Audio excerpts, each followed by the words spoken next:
What is up, guys? We are back with a new video. I'm really excited about this because we have Leo from Orchard Audio today. We are live on this channel. I'm super excited about bringing this to you guys. We'll be able to kind of talk a little bit about DIY amplifiers and a little bit about Orchard Audio, what sets them apart from, maybe some other DIY amplifiers. So I'm kind of excited about this. Oh, hey, True Voice of Reason, man. Good to see you. Anyway, Leo, say hi real quick. Hi, good morning, everybody. So we already got quite a few people on. That's great to. Sorry, something fell. That's great to hear. Great to see you guys, especially this early in the morning. So, Leo, what can you tell us? Well, let's kind of start here. You make your own amplifier boards. You're from Orchard Audio. You guys make some boutique amplifiers. What do you want to tell us about Orchard Audio first? Right, so I basically started Orchard Audio out of first designing an audio system for my house like many years ago. Oh, really? And a lot of people who came over, like friends, family, they're like, oh, this sounds great. So in 2017, I basically decided to commercialize it. And, the whole idea behind my products is, number one is audio performance, right? And everything else is sort of secondary, you know.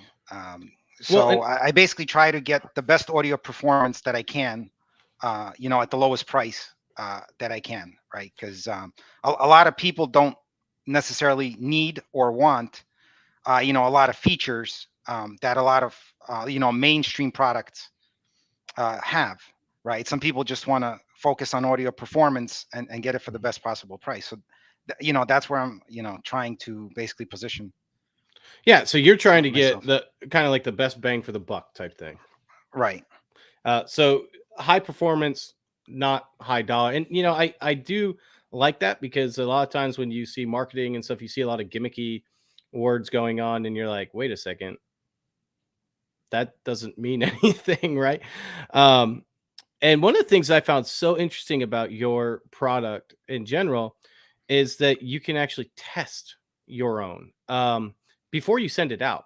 So you sent me 2 amplifier boards. We're going to be talking more about these. We're going to be talking about other amplifiers. And I want to talk about what makes the differences between all the different Class D amplifiers, because I think there's a lot of confusion out there, even necessarily myself. But this is one of the boards that you sent me, and it's got a model number right here, right? That's the That's the serial that's number. serial number. I'm sorry, I said model number. And you sent me a PDF of what system was it that you used? Was it audio analyzer? Audio precision. Yeah, Audio audio precision analyzer. precision audio analyzer. Yeah. And so you used the audio precision, and you sent me the. Did you test this right before you send it out, right? Yeah, I did. And so you sent me all of the measurements. So I want to share that because I think that's really cool. And you sent me one of each one. And the thing that I thought was neat about it is they both measured, just minor differences. Okay, so this is let me get the right serial number one up there. Share that. So this is it. And I was like super impressed that you could send me all the data on my amplifier. It's kind of cool. I'm not probably one that would whip this out to very many people because not very many people would understand it. But I found it really interesting because a lot of people want to take theirs to like Audio Science Review or someone, and they want to get it tested. And you do that as for the amplifiers that you sell. Yeah, I mean, if somebody wants to contact me, and get the test reports, I can do that at a small fee. It is a lot of work to put one of these together. Oh yeah. So How long does something like that take? Just curiosity. it's probably like 15 to 30 minutes. Oh wow. Because I have to set it up, run the test, and then generate the report. So Oh yeah, no, yeah, I completely understand. So let's kind of go there. So you were mentioning like you really care about it sounding good. Now there's all kinds of different Class D amplifiers, right? Like we can go to like Parts Express and buy a Shure amplifier for $10, and put it in a DIY project. We could probably $30. You know what I mean? We can buy something like yours, or we can buy like a nice power. What are like? How do you define like the differences, or can anyone even notice the differences, or how do you navigate through the sea of all these Class D amplifiers now? Right. Well, I guess first of all, I want to say that Class D has become known as a digital amplifier over the years, where it's really just Class D is just a class of amplifiers, and it just got the next letter in the line. Is basically what happened, right? But then, like over the years, people started associating D with digital, and this is actually at all not the case. Of course, there are Class D amplifiers that use digital modulation techniques. There's a lot of those on the market, but by nature, a Class D amplifier just means switching amplifier, and it's not digital at all. Like my amplifiers don't use any digital circuitry at all. They're completely analog. Oh, really? Yeah. So that's one thing that sets my amplifiers apart from other Class D amplifiers, and more of them are becoming, starting to use digital modulation techniques. So they really are digital. They use digital processing by right. By But nature, the yeah. actual amplification portion, is analog in nature. That goes for all Class D amplifiers. But my amplifiers don't use anything digital at all. They're fully analog. And that's one of the things that, gives them like that analog sound versus, Some of that harshness that you sometimes, harshness, or like unclear highs, or a lot of people say like bland, right. So um, so one thing that sets my amplifiers apart is that they're completely analog. There's no digital processing at all on my boards. Now, there's something else that separates yours apart too, and I want to talk about. Get some actually asked if the fact that yours are analog, if that helps improve distortion. But I want to mention this too. We'll get to that question in a second. This is the power supply you sent with it. This is huge. I don't know. Like, I have pretty big hands. I wear large gloves, guys. Like this is big, and I bring that up because like I did that ice power amplifier, and it's like the power supply is built onto the board, and it is nothing like this. And this powers 2 of these ultra boards, right? But go ahead. Right. So one thing is my boards use gallium nitride technology, and that also makes them extremely efficient. They're over 95% efficient. So they can be a much smaller size than even other Class D amplifiers. Like that power supply that you're holding is uses traditional MOSFETs. Yep. Right. And that power supply, so the amplifiers are 500 watts a piece. All right. And that power supply is actually 1,000 watts. And you can sort of see the difference in size there. Right. It's ridiculous. Yeah, absolutely. Yeah.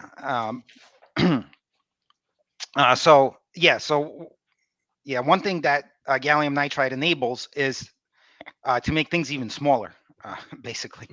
And that's your transistors you're talking about on the board. Yeah, correct? that's the transistors. Yeah. So if you look right next to those big inductors, right below them. On the board, on which one? Yeah, the red board that you're holding up, the on the amplifier board. Yeah. Okay. Yeah. So there's the big inductors, the way you're showing them right now. On the left hand side is what I'm seeing, and like right to the right of them, there's 4 FETs. 2 of them have like a temperature sensor on them.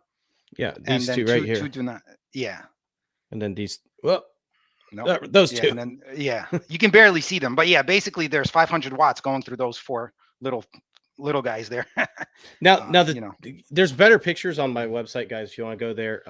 Leo sent these over, and so I took some better pictures if you want to take a look at those, and I can maybe enlarge those as well. So what Panda Digital actually said, hey, phenomenal audio with Starkesian Ultra, gallium audio quality coming out of it should be a class of its own. along with service support warranty I received, just giving credit where it deserves. So can you explain, because I think like gallium nitride necessarily isn't new, but really utilizing it in higher end amplifiers, I don't know if there's a lot of information out there. Like what is the importance of using a gallium nitride transistor? Right. So gallium nitride, outside of having better efficiency, they're much faster transistors. Um, right. And so that enables you to go to a higher switching frequency. Mm. Uh, so like my my amplifier modules run at about 800 kilohertz switching frequency versus the like more traditional Class D designs, they run at 300 to 400 kilohertz range. Um, and running at a higher frequency allows you to use smaller parts. Now, when I say smaller parts, I don't mean size-wise. I mean smaller values for the output filter, right? Because all Class D amplifiers need an output filter. So you Absolutely. see like those big inductors on my board. Well, I mean, they're physically large, but their inductance is actually a small value.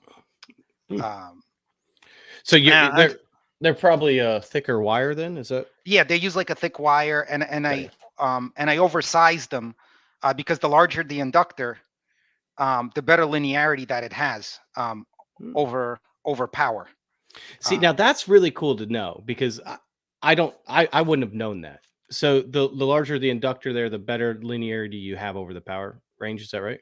Yeah, that's right. Yeah, so like if I was to use a smaller inductor, for example, I wouldn't get as good a linearity over the whole power band of the amplifier. Like it would still be as good, for example, at low power levels, right? But then once you start increasing the power, like depending on the size of the inductor, basically the bigger it is, the more linearity it's going to have over power. That's actually really important to know, Yeah. especially if you're looking at a DIY amplifier. So let me just do a huge shout out to Joey G's audio channel. Thank you for the super chat. He said, "Hey, I'm still waking up. Did I just super chat? GAN forever." You did, Joey. You did super chat, and you're right. I have not. So I'm going to be honest. I haven't heard this yet. We were talking about this. The cool thing that I found that was really interesting about your particular amplifiers that I haven't found on any other DIY amplifier. Someone's going to tell me so otherwise. First of all, this is actually a HypeX power module, right? Yes, that's right. That's cool because you can't literally just go buy these. You have to be a supplier to buy. Like I can't go buy one. Now the other thing is you just added on your website the option to add a couple of these, which are power rails, and these are capacitor power rails. So each one of these takes 6 of these Nikon. I said Nikon. I'm thinking, I'm thinking of the camera, Nichicon, and I use a Canon. What am I saying? The Nichicon caps, and each one uses 6 of these, right? So this is pretty neat because I don't see any other amplifiers really offering this. I think Shure offers one that you can buy and implement, but I don't know of any that just offer that. Can you explain what the benefit of that is? Right. So, the power rail caps really help in the bass areas and in transient response. And they especially come in handy when you have hard to drive speakers, Mm. right? So, like, let's say you're listening to something, to some music at a very low volume. And so this especially happens in a lot of classical music, right? Like he could be listening something at very low volume, and then all of a sudden it's like boom, Boom. Yeah. It's high right? dynamics. Yeah. Like very high dynamics, right? So basically, when that transient occurs, right, the amplifier is trying to push as much current as it can into the speaker, um, to um, to get that very fast response. And where's that current coming from? So that current comes from your power supply, right? And the power supply has a limited amount of capacitance, Mm-hmm. right? So it can only deliver a certain amount of current so quickly, right? So So by adding the rail caps upgrade, right, you're increasing the capacitance, and so you're also making it so that the very high transient currents, can be larger, and that basically like that transient when like you get the bass thump, or like something blowing up, it feels more accurate, like you're hearing it in real life, rather than being like delayed, or not having like that punch. I guess that's Or what that, most yeah, people that call it. kind of like that floppy bass or flabby bass that some people Yeah. call. And what it so And it's not capacitor, that the modules are not good on their own. sure, It's just that the they're capacitor limited. bank, yeah. Yeah, they're limited. And this Adds. is, oh, go ahead. I'm sorry. Yeah, it's just the modules on their own are still really good, um, but a lot of people want a little bit better. So I'm gonna I just offer the. mention this real quick, and then I'm gonna answer Rob's question, or we're gonna ask Rob's question because I think it's a good question. This is these capacitors store energy in it, basically, and so when you all of a sudden get that big thump of energy, especially in the bass region, because as we know with power dissipation, right, the bass is going to put out more power. Um, this allows you those power boards, the power rail boards will allow you to have that on demand because it's already stored up and as like Yeah, a it's basically reserve. like on demand power. Yeah. Yeah, which I love. I think that's great. All right, so he said, could you explain how an amp works in broad terms? I mean, what takes the electrical and turns it into usable power? I don't know if you can do that. I don't know if you can do that like easily, I should say.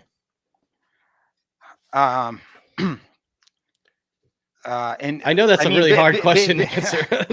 I mean, all amplifiers, they run off a DC power, right? So that's why you always need a power supply to convert the AC from your house to DC power. And then the amplifiers take a very low level input. That's like what's coming out of your DAC or your receiver or your preamp or whatever, right? And they amplify. They basically increase the gain of the small signal to make it a large signal. Now, it's not just a matter of gain; it's also a matter of current. That's really what the amplification does. Is it increases the current drive, so that you can power a speaker, right? Like you can't take your receiver or your DAC and plug it into your speakers. You're not going to get enough power because those devices don't provide any current. So the amplifier really provides current. That the higher level of currents that's needed to drive, like 500 watts, 250 watts, whatever the wattage rating of the amplifier so, is. so what I find interesting too is what is this capable of wattage wise? Like So one of these modules, just one. these modules are 500 watts into 4 ohms and 250 watts into 8 ohms. So this is a 500 watt amplifier in itself, and then the other one's another 500 watt. That's so a right. total Yeah. of 1,000 watts if you're using a 4 ohm driver, basically. Yeah. In basic terms. That's amazing because I mean, when you think about Class A amplifiers back in the day, right? Class A amplifiers, I mean, they're huge and they put out like what 25 watts or something, it's crazy. Yeah. And so there's a bad stigma still though about Class D amplifiers. I mean, this can drive speakers that you typically couldn't with other things, especially if you want to get really good bass out of it. So my question to you is, what would you say to someone that said, Class D isn't hi-fi? Because you obviously disagree with that, correct? Yeah, I completely disagree. Definitely Class D. Years ago when it first came out, the switching devices were very slow. And the people had issues with implementing them because of feedback and other things. But technology now is just not the case. My modules, if you look at the performance numbers, they perform just as good as any other class, if not better, in most scenarios, especially when you compare the price numbers. And then you also not paying a massive electric bill on top of it. Well, that's the thing, right? They're so much more efficient. And now that you said that you add the gallium nitride, which is even more efficient, I mean, that's a huge win. Yeah, I really didn't use gallium nitride because they're more efficient. you know, I really use gallium nitride for the audio performance, Yeah. not so much for the efficiency. And you know, actually, my amplifiers are not designed to be the most efficient things on the planet. They're designed for audio performance. So actually, efficiency is a little bit sacrificed. I mean, it's still over 95%, which is, you know, crazy. But I love when you say it's like a little bit sacrificed. It's only like 95%. It's like, okay. When we're talking like, you know, I don't know. It's just funny when yeah. it's funny that we talk about terminology like that. But go ahead. I'm sorry. Yeah. These days, I mean, yeah, 95% is almost the standard, right? Yeah. These days, yeah. So yeah, but gallium nitride, yeah, I really chose it for the audio performance. Like I was saying earlier, you know, the higher switching frequency allows me to use smaller value components, not smaller size necessarily, right? And the smaller value components in the filter also mean there's less frequency roll off at high frequency, right? So like if you wanted to pull that test report up again, you could see that the phase is almost completely flat to 20 kilohertz. And a lot of Class D amplifier and other classes, you know, you start getting phase roll off, you know, at 10 kilohertz, even lower, you know, very, you know, and that affects, you know, that performance, you know, as well. So that's one advantage gallium nitride is being able to use smaller filter components, and that gives you better phase response, you know, through the whole audio band. There we go. So that's the only the frequency response. Scroll down. I think it's like one of the last graphs. Now, Yeah, the thing that I love about this too is you zoomed in so much. Like, I don't think people understand like how much you've zoomed in on this. Right. So this is the one that I'm talking about, right? So the dotted line is the phase, right? And you can see it's like at 20 kilohertz. I mean, it does sag just a little bit, but it's essentially flat through the whole frequency range. And if you look at many other plots like this that are available on ASR, or you know, through other manufacturers, you'll start to see that the phase in a lot of amplifiers, you know, like once you hit 5 kilohertz, it starts to drop, you know, like real fast. Oh, absolutely. And you know what I find interesting too, is I recently reviewed an amplifier that said it was like 600 watts or something. It was like $100, right? It wasn't. And like, there's no way. I mean, because it had no power rail or anything like that. You know, like there's no way. Like if it did, it maybe a half a second. You know, if no, a tenth of a second. You know, something like that. Where, you know, and that's what I like about something like this is because it's built up in a way that, you know, when you tell them you're getting that power, you'll be able to get that power, for, you know, for more than a tenth of a second. Andrew does ask, hey, what's the dampening factor on this? Right. The damping factor on these, if I remember correctly, it's over 700. Can you explain to someone why what the dampening factor is and why they want to look at that? Right. So damping factor essentially gives you the ratio. Well, I'm sorry. One sec. By the way, I'm going to say Joey G is a huge fan of yours, man. He keeps going off saying, man, I have run every type of speaker off of these things, and they are just awesome. It's just pretty cool. Yeah, I mean, that's summarizing what he's saying.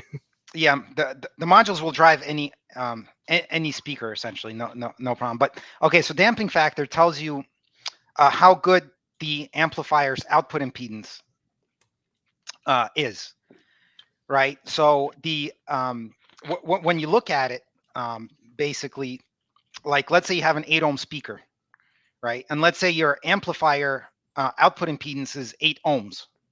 So that means you have a damping factor of 1, right? And so it's a 1-to-1 ratio. Gotcha. Yeah, yeah. That's if the amplifier output impedance is, you know, the same as your speaker, right? Now, if you say, for example, I'll make it just easier for numbers purposes, right? But if your speaker is 100 ohms and your amplifier output impedance is 1 ohm, then you have a damping factor of 100. Gotcha. Right. And why is it important? Well, you know, the higher the damping factor or the lower the amplifier output impedance is, the better it's able to drive, the better it's able to control the speaker. Right. Because you almost have to think of it like this, you know, like if you try writing with a pen on paper, but let's say you hold the pen all the way on the tip, right? It's much harder to write accurately, right? But then if you hold the pen like right at the, you know, like right at the point where you're writing, it's much easier to, you know, do like very precise strokes than if you're holding the pen all the way on the end, right? So that's essentially what damping factor is. You know, so the higher the damping factor, it's almost like you're holding the pen closer and closer to the writing tip, and you're able to get better control of the speaker that way. That makes sense. So the higher the number, typically the better for that. Right. Yeah. And you know, so I also recommend, you know, when you get speaker cables, get as short and as thick a speaker cable as you can. Because you know, most speaker cables, you know, if you, let's say, have 10 feet of speaker cable, you know, that could be, you know, like an ohm, depending on the gauge of the cable, that could be like an ohm. So you basically got an amplifier with an amazing damping factor, and then your speaker cables killed it. You know. So someone asked me this on the forum to ask you. I don't think they're here today. I was going to see if they would remind me, but they didn't. But the basic question is, we see all these numbers thrown out with THD plus N, right? You know, 0.005, 0.0001, 0.00000010, you know, whatever, you know. And the question always is, you know, how low is good? And, you know, like, is there a number that's like good enough, or what are we looking at there? Because it seems like everyone wants to push that number. And the thing that I find confusing too, and I want to add this before you answer, is a lot of times people test that at 1 watt, and I always wondered why they didn't test it at full wattage, because obviously THD plus N is going to change based off the wattage, right? Yeah, I mean, for you know, almost all amplifiers, as you put out more power, the THD plus N is going to get worse. Like, and if you look at you know, the numbers that I sent you, you could start to see at one point, you know, it keeps going down, down, down, and then as the power increases, it starts going back up a little bit again. Yeah, I think I have that. So let me go ahead and share that real quick while we're talking about it. I think I actually have it up. Yeah, I think scroll up. Let me get to the. I'm trying to remember the order of these. Yeah, that one right there. There we go. Yeah, it was right above it. Yeah, so you could see, you know, and this is typical for all, you know, for pretty much all amplifiers. You know, as you start increasing power, and as you get closer to the rated power, as so the right hand side there ends at 250 watts, right? So as the amplifier gets closer to its power rails, it starts clipping, right? And that introduces the distortion. That's why you see the sharp rise, you know, in distortion, you know, as you get to full power. Now this is an 8 ohm that was tested then, correct? This particular test is 8 ohm. Yeah.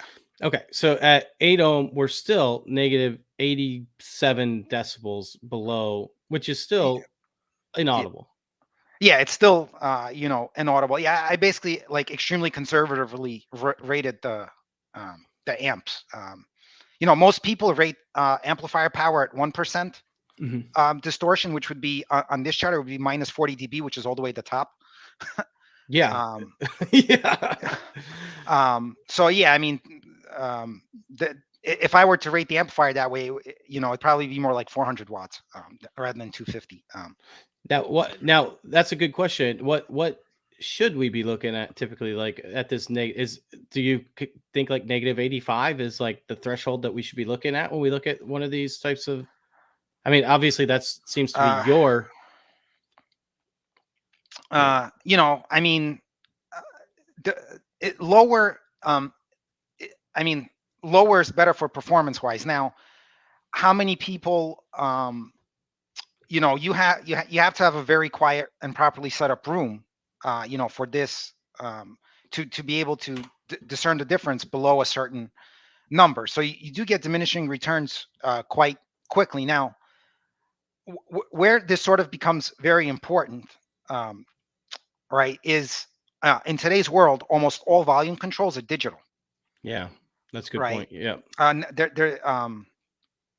And with digital volume controls, um, you want to essentially maximize your dynamic range of your system overall, right? So, like, for example, CD quality is 96 dB, Hmm. right? And let's say my amplifier dynamic range is like 120 dB, right? So it's better. It's much better than CD quality, um, right? At 96. Oh yeah. Oh yeah. Way much better. Yeah.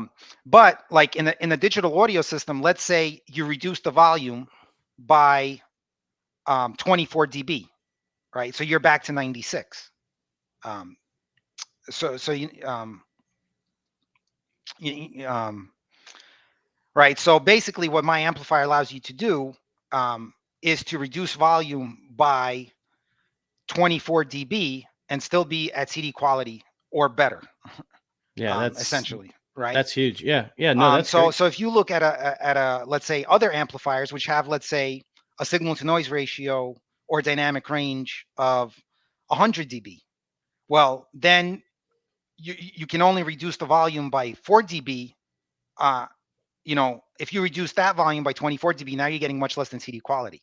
Um, So you, no, that makes perfect sense, and I want to bring this up too because I think it gets confusing when we look at THD plus N. Typically, when you see a THD plus N number from an amplifier manufacturer, they're not going to show you a graph like this, right? And that's why I find this type of graph so um, nice to have, because typically they'll give you the 1 watt number at 8 ohm or 4 ohm, whichever they decide to give it to you at 1 kilohertz, which is what you did, right? You did your frequency test at 1 kilohertz, but they only give you the 1 watt number. So they'll say at 1 watt, our amplifiers, whatever, um, and then they'll give you your THD plus N. So the thing that I find interesting about this is this actually shows you, hey, throughout the full spectrum of power, this is where you should expect your THD plus N. Because if you know you're going to be giving your speakers, 200 watts of power at 8 ohm or 250 watts of power, you know where you're going to be at with your THD plus N. And I find that to be very valuable. right. Yeah. And I find that actually most the amplifiers get very little use at full power. Most people listen, somewhere maybe in the range of, maybe like up to 20 watts, 30. You only really start using like the really heavy power, on very inefficient speakers, Oh yeah. so. Yeah, I mean, like I designed something called the Soundstage 15. They're like 98 decibels sensitive or something like that. I'd have to look back and see, like, you're using, in house like 1 watt of power, maybe, if you're lucky, that's if you're like trying to blow out your eardrums. But it's true. I mean, but you'll get that power typically more in the bass region once again, but which is the bass good typically utilizes power. I wouldn't say it uses more power, but it uses more power over a longer period of time. So the amplifier needs to be able to sustain that power, over those longer periods of time. So if you're listening to like disco and techno, you want to get the power rail upgrades, right? Yeah. Yeah. Yeah. Anything that has large, very large dynamic ranges that change very quickly. The rail caps will help. Well, and that would also be for anyone that likes to listen to high-res audio, right? Because if you listen to high-res audio, most of the time those, well, I can't say all of them, but a lot of those have, of course, higher dynamics than their MP3 counterpart, right? Yeah. Which is nice as well. All right, so some people asked to get some better. Now I said, like, I put some pictures out there, but here's the actual amplifier. I don't know how well it's going to focus, just because of me. And what I found cool too is on the back here, you did go ahead and throw on some heat sinks on there as well. Yeah. And I also find this interesting because a lot of people, now you're going to have to solder no matter what, almost always, but you put in screw terminals on these. And I find that to be nice because those who are really trying to first do their first amplifier build, soldering really does get concerning, especially when you're soldering onto the very expensive amplifier board, right? So I find that to be interesting. And all of Yeah. So the, there's no soldering needed on the amplifier board itself. And depending on how you do your build, you may not need soldering at all. You know. yeah, I was thinking more like for your RCA that you're gonna be hooking, or your or if you're gonna be, going full on balanced inputs, whatever balanced inputs you use. Those. Yeah, I mean, like if you just get there's a lot of companies that offer like pre-wired connectors. Oh, really? So you can buy those, and then you don't need to do any soldering at all.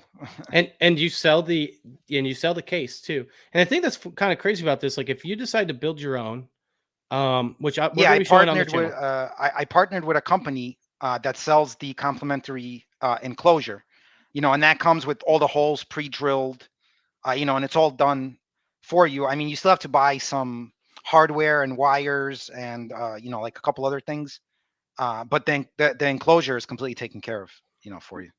And I think I priced it out around there. This is an average. This isn't like an exact number, so no one get angry if I'm off by a couple dollars or whatever. But if you decide to build it yourself, use your own time, money. It's whatever you decide. You save about $1,000 doing it yourself, Yeah, that's about right. Yep. which is amazing. I mean, if you really want a high end amplifier, and that's where I find like the DIY so exciting. One, it's something that you get to learn how to do. It's something exciting to be able to show off to your friends and say, "Look, I built this amplifier." And two, you get to save, a significant amount of money by doing it yourself, and still end up with a great product. And you've made it where it's very easy to do. Um, there's a couple other amplifiers I think are easy to do, like the Ice Power is pretty easy to do. It's not this type of quality. I'm not gonna even pretend like it is. Um, and then, but most of these DIY amplifier boards that I've run into, or kits, a lot of them do intricate soldering directly onto the board. And I think when you start doing that, it can be very challenging for someone that's new to this. Yeah, especially these days, the components are so small. It's very difficult to solder by hand. I do have some customers that I supply just the bare boards, and they actually bought all the components, and they're soldering all the components on by hand, which is, you really have to have the equipment for that, and most people do not. But they're saving even more money. But yeah, it's a lot of it's a lot of time to the board probably has some like upwards of 200 parts, something like that, and yeah, those parts are difficult to solder, so you really got to have the right equipment for that. they're like You're gonna I can't even see the solder points on some of these things. It's like crazy. Yeah, and a lot of those parts actually have solder joints underneath the part. Oh, do they? Okay, so you just got to heat them up. Yeah, you got to like heat it up. You got to have special equipment for that. Yeah. So. Yeah, no, yeah, I'll pass. And honestly, I don't solder these boards myself. I have a manufacturer solder them for me. Right? If I had to solder these myself, I'd never get anywhere. No. So, what's the future of Orchard Audio? Basically, continue to try and offer the best performance that I can for for the money. And I strongly believe that good measurements, objective measurements, will yield subjective results, which I think comes through in the reviews that I've received, both from customers and from like larger, let's say, professional venues. And I understand at the end of the day, it's a very subjective hobby. A lot of people like tubes, or like the warm sound, or whatever. My products are essentially designed to be as neutral and transparent as possible. So if you do like, um, you know, like let's say the tube sound or whatever type of sound that other types um, of audio devices provide, you can, for example, get a tube preamp, right? And then the amplifier will have, will take on the characteristics of the tube preamp, for example, and or I something like that. I just tested a DAC, and actually I have it hooked up right now. Actually, it's going through my headphone amplifier, but and like it has all these different sound colorations you can add to make it sound like and it does a really good job. And now it does it all digitally, right? So it doesn't actually have the real tubes in it. I do have a Yeah, I mean, a lot of people right use here, but like DSP processing, and you can do all sorts of filters to make them sound like tubes, or do echoes, or whatever, right? And I mean, it's preference, but my amplifiers basically allow you to. They don't add any coloration, right? So whatever sound you put in is what you get. And that's what I've been trying to tell people. That's what you want out of an amplifier. Like if you want to change it, that's fine. Do that with your preamp. Do that with your DAC. Do that with something. Well, your DAC. Well, my DAC is also a preamp, obviously, but do that with DSP. However you want to do it. But your amplifier, you want to be neutral. You don't want it to add anything because you're not going to be able to, change that, right? Like you can change it, but you know what I mean.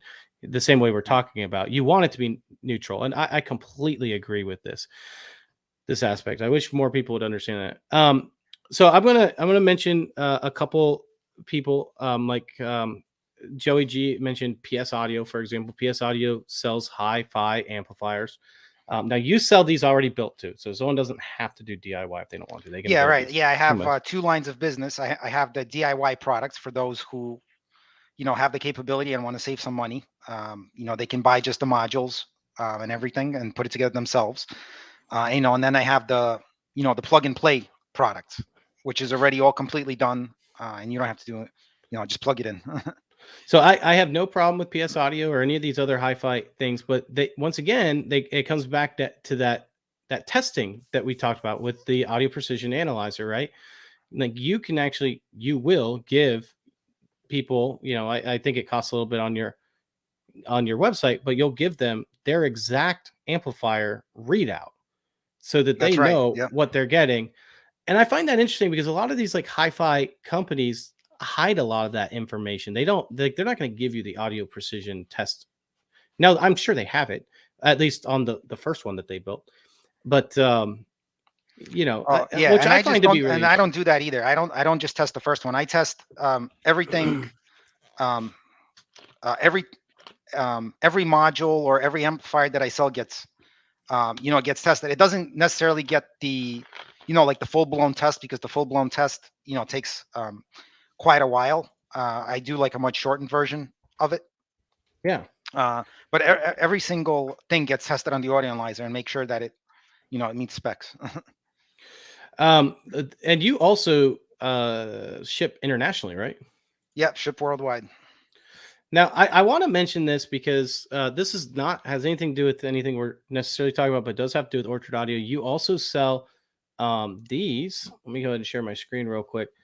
And I kind of want to ask about this because I'm not, I don't do this a lot. I know Philip is in here and he's a big fan of these.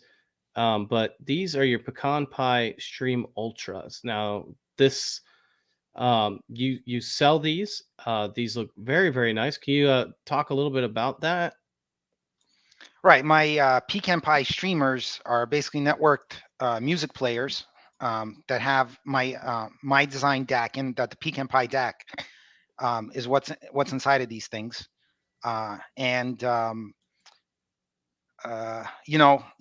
if you stream a lot of audio, from like Tidal or Qobuz or any, or you have a lot of network attached, or you have all your music files stored, like a network attached storage, and you want to play those anywhere in your house, you basically get one of these.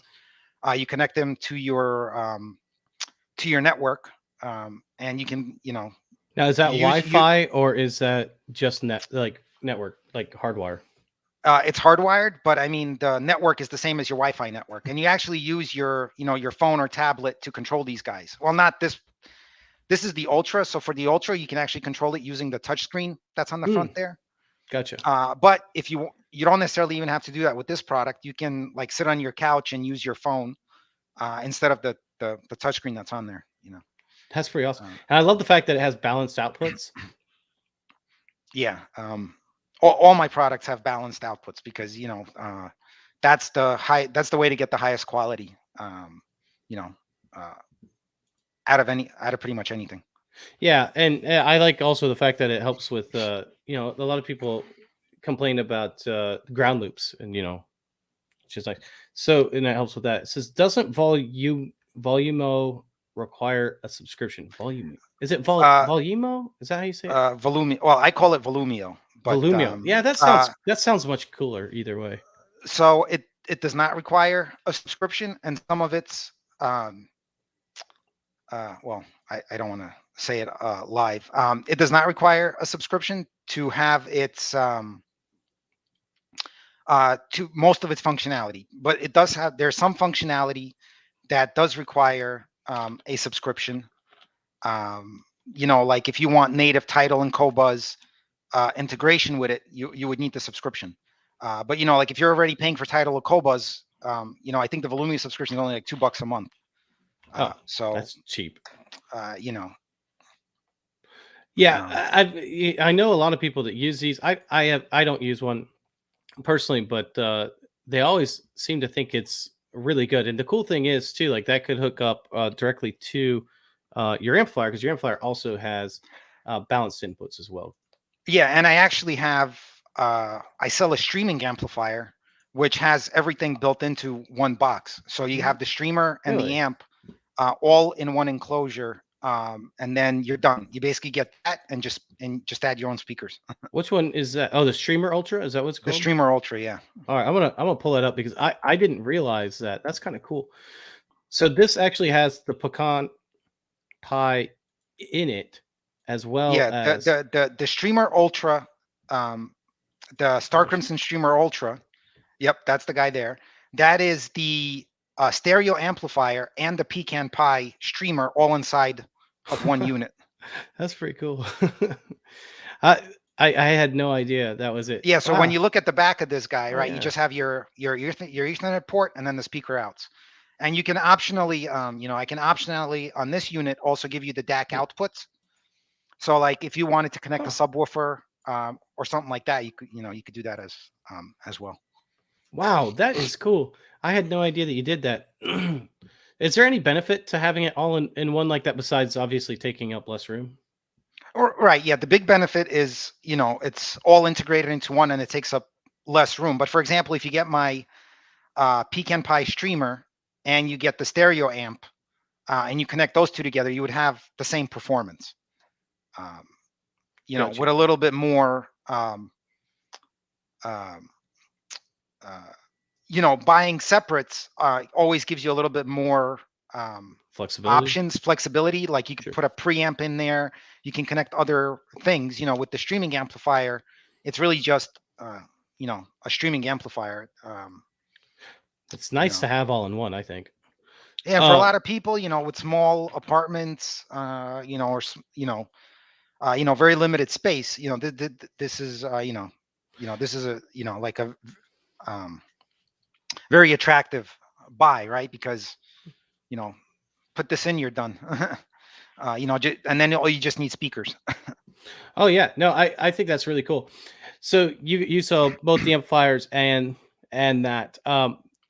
Honestly, I don't think I have any other questions for you necessarily, but I'm going to ask the viewers. Hey guys, if you guys have any questions, get them in the next couple minutes so that we can ask Leo before we get going. We've got about maybe 10 minutes left on the stream at the max. So let us know. Leo, is there anything that we did not cover that you think is really important that we should have covered?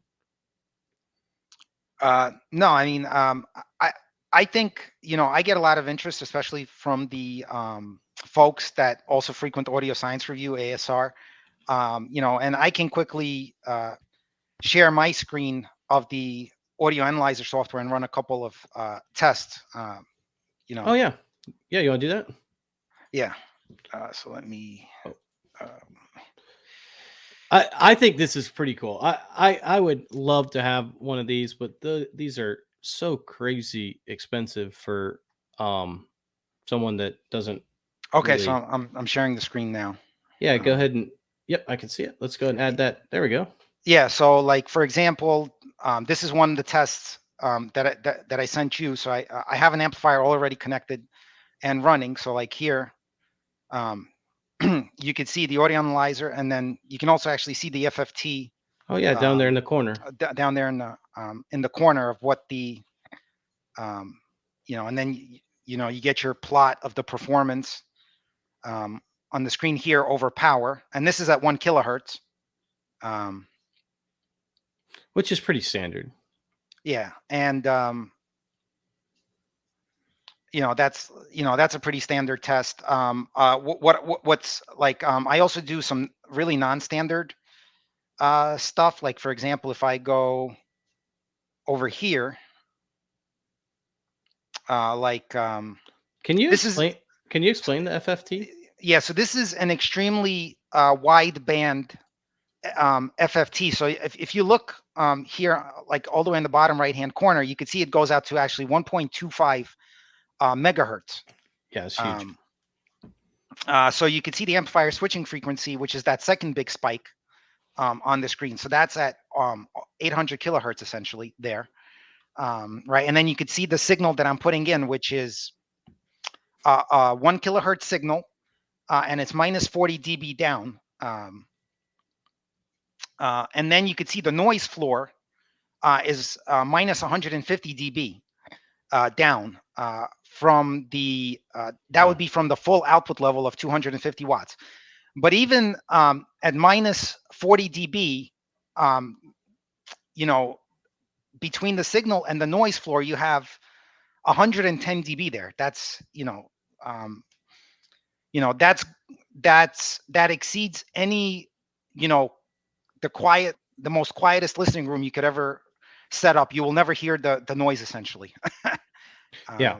And so the first spike that we're looking at is at 1 kilohertz. That's because that's the test tone that we use to test. That's the test tone, right? And it's minus 40 dB, minus 40 dB down, which is actually 1,000th of the power that the amplifier could put out. And you could see, how clean it is, even at. So this basically tells you, even at extremely low listening levels, you're only hearing the audio. The noise gets out of the way. I have a lot of customers who are always amazed, like when they plug my stuff in and they put their ear right up to the speaker and they still hear nothing. When it's muted. That's exactly so. And that's important to note. So what we're talking about, like, is if you have your speakers on and you put your head right up to it, you can often hear with the normal amplifier like a hiss and a fuzz, right? Like a kind of noise. Yeah. Yeah, and then as you move like 3-4 feet away, you really don't hear it anymore. But with my amps, if your other equipment is as good, yeah, that's a good point. It's noise free as well. Yeah. Yeah, and then you put your ear right up to the speaker, even with speakers that are 95, 96, 97 dB efficient. It's completely silent. You can't hear anything. Adam wanted to ask, hey, is there any chance of a lower powered amp, like 100 watts and more with higher sensitivity speaker limits, the volume, the very low adjustment range? Let me stop sharing my screen there. I did. Don't worry about it. Okay. So I actually do offer 150 watt amplifier. That's specifically for this purpose for people with even higher sensitivity speakers. And yeah, I don't have a plan to offer less than 150 watts at this point. I want to ask. So, okay, Joey G has a question I'm going to ask in a second, but I do want to ask. Panda Digital loves. He brings up this thing. He's saying audio science is flawed, and he's saying they use only measurement tools and not necessarily their ears as well. Is there a way to tell scientifically the difference between like a GAN transistor versus another one with some of the tests that you did as far as the switching capabilities being faster and better audio performance? Well, I can say this very easily. You know, like my amplifier design would not work with non-GAN transistors. It would just blow up very very quickly. So that is scientific, evidence, right there. And But there is a yeah, you can also trend that's scientifically, saying GAN is better as well because it switches faster. right, like the implementation at the end of the day, is just as important Yeah. as the high quality device that you use. Right. So like you can have a GAN amplifier that's poorly implemented and it's not going to be any better than um, than a non-GAN amplifier, for example. That's a good point. Um, uh, you know, like my I want to talk about dead time for a second. This is where GAN is a big win for GAN over standard silicon transistors. So like the dead time, the dead time, um, so in all switching amplifiers, you have two transistors and a half bridge. So my amplifier is bridged, so it actually has four, but we're only going to talk about two of them, right? So the dead time is the time between one transistor turns on and the other turns off, right? Because if both transistors are on at the same time, you get something that's called shoot through, and essentially the amplifier goes up in smoke, right? Or we don't want that. you basically don't want that. Right now, anytime that both so there is so the dead time is the time where both transistors are off, right? And during that time, the amplifier has very poor control of the speaker, right? Because both transistors are off, so there's no current flowing. Right now, and in my GAN design, the dead time is 3.9 nanoseconds. So that is 1 nanosecond is 1 billionth of a second. For those that maybe non-engineers here or whatever. So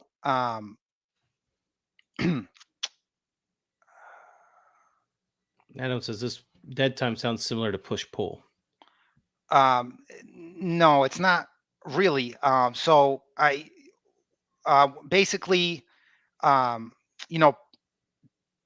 two transistors provide a push-pull configuration. Where one transistor is on and the other is off, it's pushing, and then when the other one switches off and the other one switches on, it's pulling. The time, like I was saying, the dead time is the time when both transistors are off, right? Because they both need to be off for some period of time, because they can't be on at the same time. If they're on at the same time, like I said, you get blow up. Right. And with traditional silicon transistors, that time needs to be bigger and bigger because they can't switch as fast. Right now, how does that manifest itself?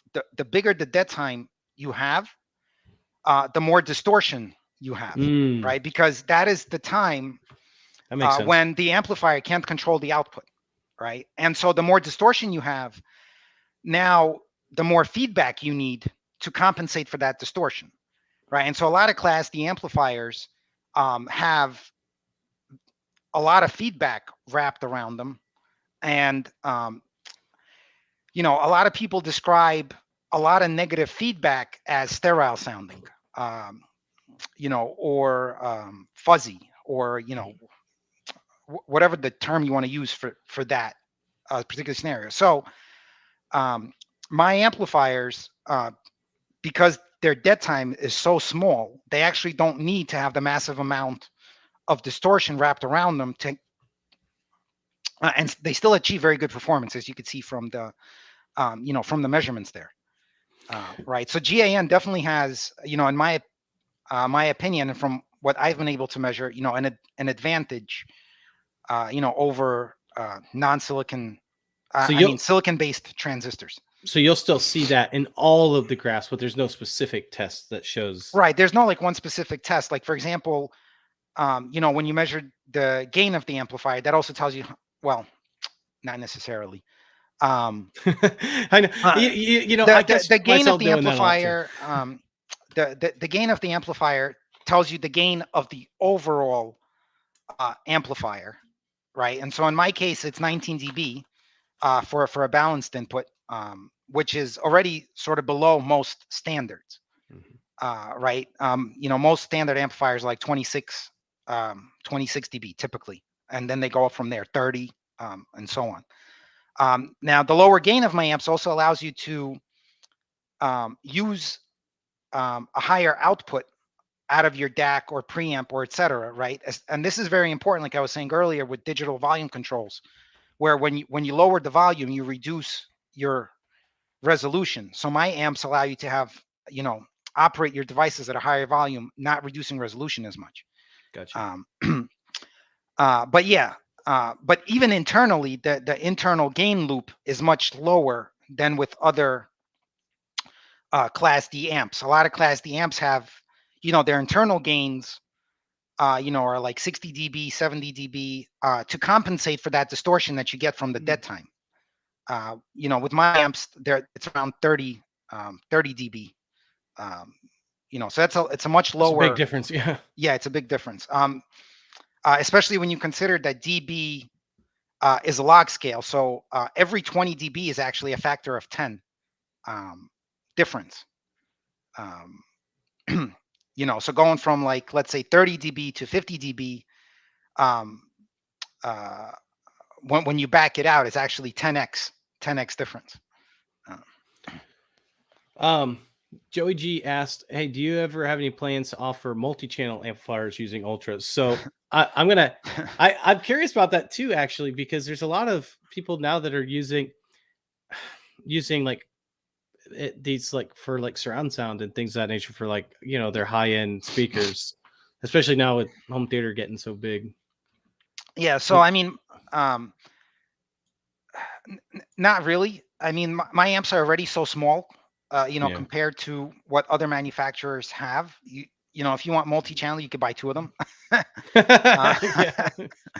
And then I also have the my lower powered amps are monoblocks, and they're extremely small.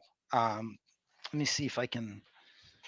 Do I have one handy? I don't have one handy, but basically, like if you look at my monoblocks, they're basically like the size of my hand.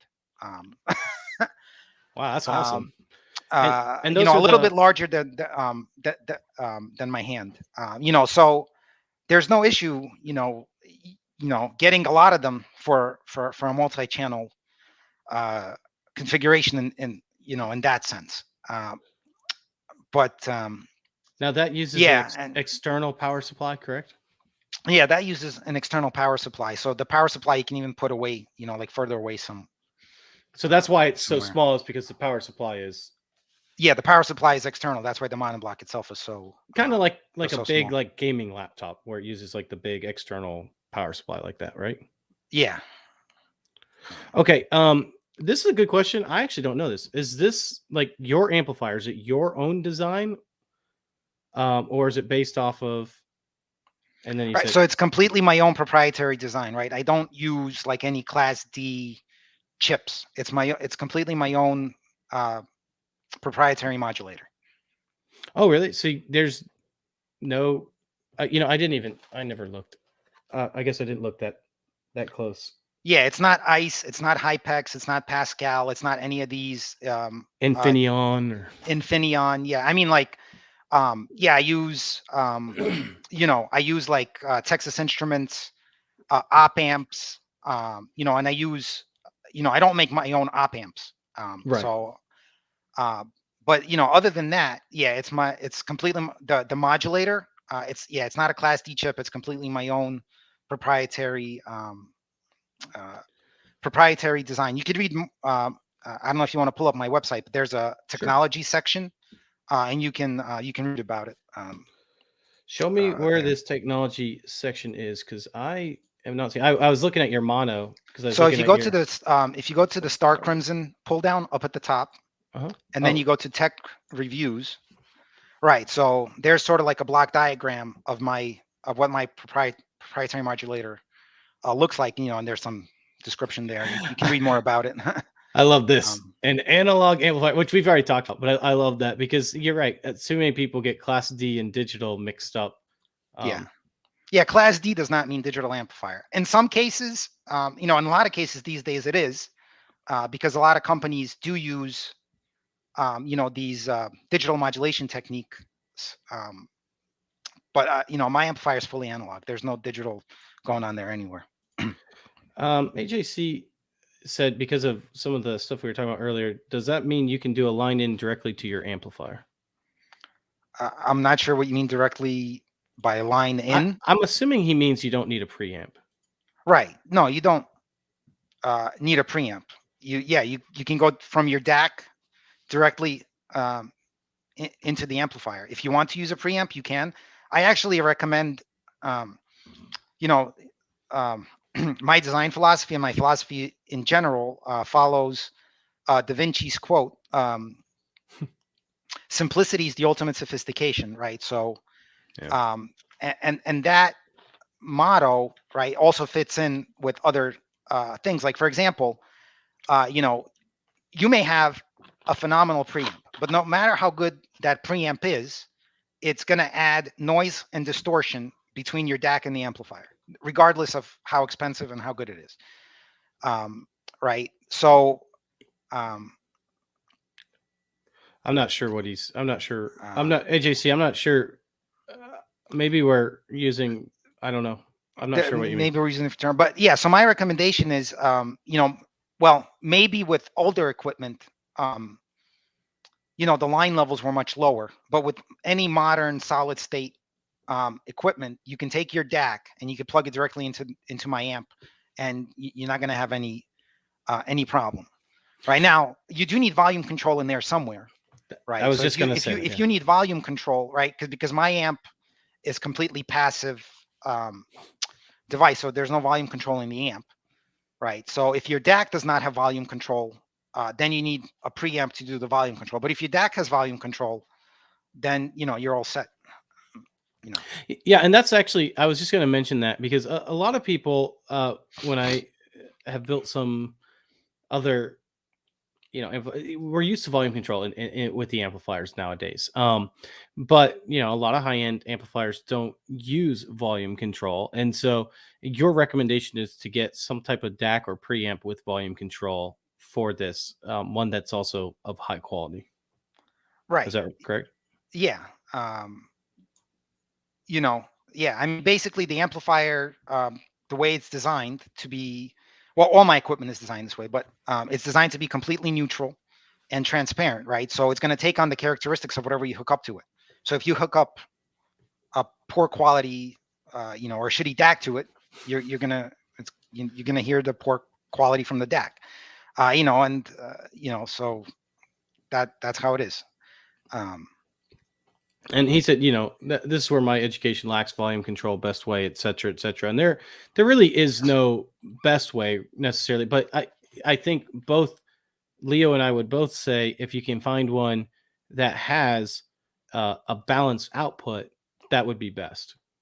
right. Yeah. I mean, always use the balanced connection when you can.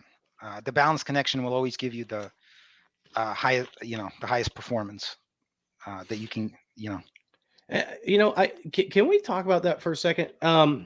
So what we're talking about is the output, and I believe what we're talking about is the VRMS, right? And actually, that's another thing that makes my amps different from a lot of what's available on the market. So if you use the balanced input with my amps, it's fully balanced from input to output. Really? Yeah. So it's and then so like if you're also using, for example, like a fully balanced DAC, or a fully balanced preamp, your system becomes fully balanced from input all the way to The output. to the speaker. A lot of other amps, now there's two ways to bridge it. So like my amplifiers are bridged. They need to be bridged in order to be fully balanced. Right now, what a lot of amplifiers do is That's a they good take point. uh, two amplifiers, right, that are single-ended, and they bridge them, and they pretend like it's a fully balanced output, which is not really the case. And there's a lot of bridgeable amplifiers out there that give you this functionality, but it doesn't give you a true balanced amplifier in that scenario. It is bridged and it is behaving like a balanced device, but it's not truly balanced, by design. That's interesting. I would not have known that. That's actually that's a really good tidbit. Right. So he's saying usually line level is 2 volts SC, 4 volts balanced, and that will work perfect with my amp. You can plug that directly in. And I think like that's the other thing too. Typically, I know at least with headphone amplifiers and stuff, when you talk about the power output, sometimes it depends on whether you're doing a balanced input or an RCA input because of that voltage, correct?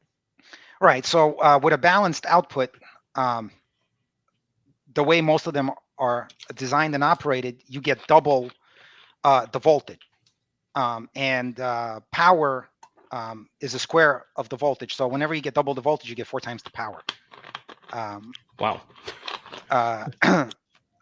So like, yeah, for example, if you look at the specs on my on the headphone amp that's built into my streamers, and you look at the balanced specs versus the single-ended specs, you'll see that the power is 4 times, 4 times in balanced mode than it is in single-ended mode.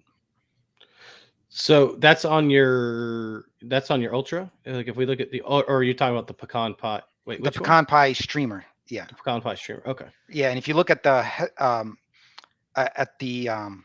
reviews at the output specifications, I see. You'll see the balanced output is double the voltage, and the headphone output power is 4 times, because that's how the math works out. Yeah, there it is. Right down. That's what we're talking about right down here. Right. Yeah. So if you look at I'm trying to see if I have. Yeah. So for example, if you look at the 150 ohm numbers under the headphone outputs. Yep. So the 150 ohm, right, is 333 milliwatts, but the 150 down here is 83. So if you multiply the 83 by 4, you'll get the 333, whatever. Right. So it's 4 times the amount. All right, let's see. Todd M, by the way, is showing you some love. He's saying, "Hey, I love my Ultra amplifier. Bottom line, it's an amazing amplifier." Which, by the way, when you're saying like it's, thank you for your support, Todd, and for the purchase. It does sound weird though when you say bottom line, because it's like it's top line, right? Well, and that's the thing too. Like you call your amplifier state of the art, so it's which I don't know what determines state of the art and what doesn't, but but you do consider yours state of the art. Right. Yeah. I mean, I'm using the latest gallium nitride transistors that are available on the market. The packaging technology that's used, you could see it, the circuit boards, right. I'm using the latest manufacturing technologies that are available to make that possible. I use all the latest highest quality op amps, and other components in my amps. I use Panasonic low noise resistors, and so forth, right? I don't cheap out when it comes to the part. That's why also they cost what they cost. Like you were saying earlier, you could get a Class D amplifier for $10. Well, on my boards, a single op amp is $10, and there's 4 of them, right? So right there, $40 just in op amps, and you're not counting any of the other very highly expensive parts that are on there. So Well, and you can know, I mean, even when we talk about the capacitors, right? Like some people say capacitor is a capacitor, but you didn't just use any. I mean, you used Nichicon, which is for those that know, I mean, the top of the line and capacitors, So, I mean, it's, when right. you look at it, you can tell that it's definitely not a cheap board. Even, and it's kind of funny too, because like when you get a cheap board, like you could see, like even like, where you put your thermal sensor at, um, that stuff will be like all over the board, on the cheaper ones. You're like, that glue that glues it down, or I don't know, is Yeah. that like a thermal glue, I guess? Yeah, it's like a thermal glue. Yeah, because you need the heat transfer from the transistors to the temperature sensor. Yeah. And I think this is a good question AJC asked. And I think this is a question that most people have. How does your amplifier compare to something like a Purify and a HypeX Encore? Now, keep in mind, with us, it's hard for us to get HypeX Encore right now, but I think it's a, like Yeah, as I a mean, consumer. and I get asked this all the time. Yeah. So the HyPex and Encore stuff, performance wise, we're very close uh, as the performance numbers go. Yeah. One thing where I differentiate myself, is I am, at least as I know of so far, the only manufacturer on the market that offers gallium nitride um, modules and amps as a do-it-yourself option, I agree. right? Yep. Um, Well, and and then HypeX and Purify don't really, that I know of, offer DIY options. You have to go through a manufacturer to buy a HypeX. well, that I don't even know. Okay, I But don't know of one, I should say. right, and then like I was saying, um, when you look at the performance numbers, our performance numbers are very close. I mean, there's some differences in the performance numbers where I'm a little bit better. There's some performance numbers where they're a little bit better. But at the end of the day, it's still a subjective hobby. And so they're certainly not gonna sound the same. My modules versus theirs. And like I was saying too, because of gallium nitride, my modules do have advantages in certain areas, like the phase roll off at higher frequency. You get less of that. Yeah. I use my modules. I'm like a boutique shop, right? So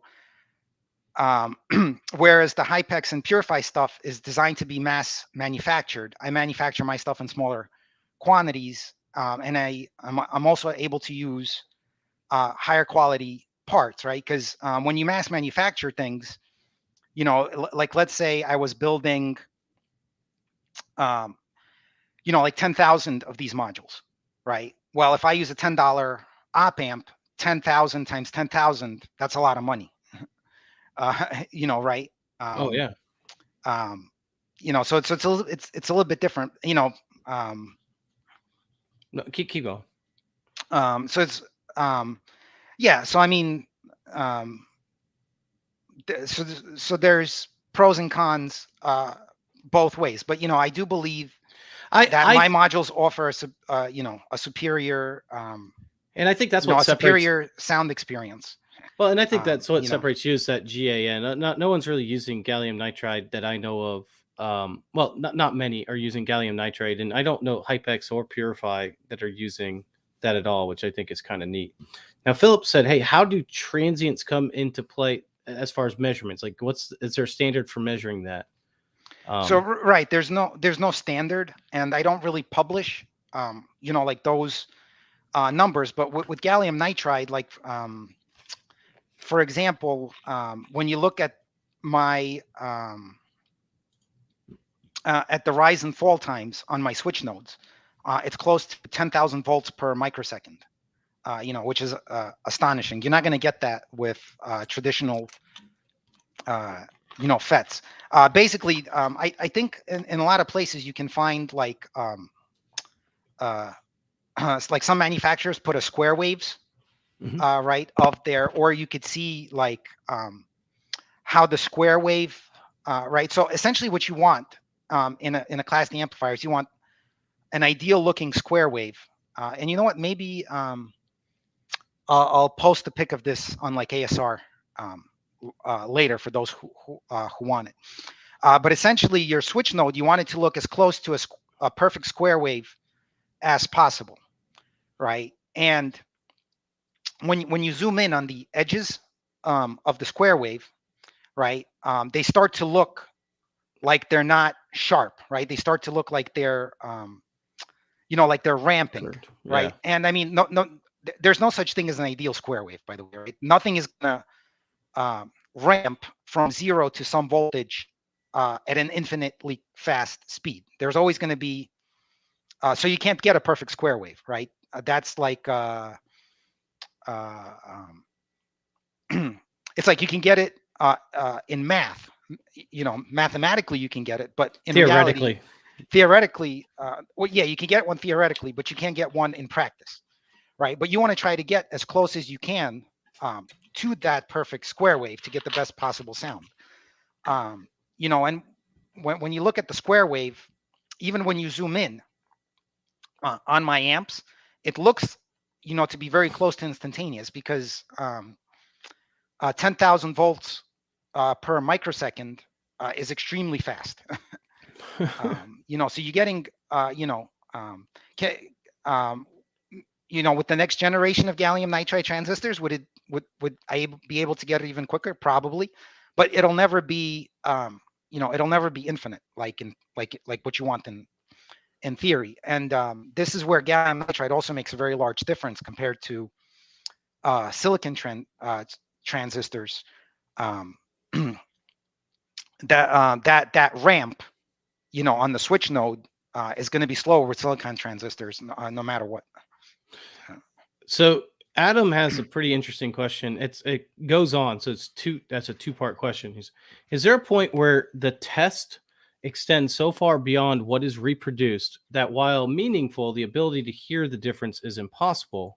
Or are there meaningful tests that are more focused on our hearing range that become more meaningful for actual listening? So with the tests that we're looking at, as far as like with your, that you hand out, right. So I mean, yeah, like I was saying, how much of it is meaningful depends on other factors in a person's actual setup, right? Like, for example, the amplifiers have a noise floor of 120, or signal to noise ratio of 120 dB. Most typical listening rooms, you're lucky if you're getting 90. So you're measuring, my amplifiers are measuring 30 dB better than what most listening rooms have. So your room's going to be the problem before the amplifiers. Yeah. So and I would say, in like most situations for most typical listening rooms, unless you have like a dedicated listening room that is properly dampened and everything like that, your listening room is going to be the deciding factor in the performance of your system, and not the electronics. So, I always recommend to customers,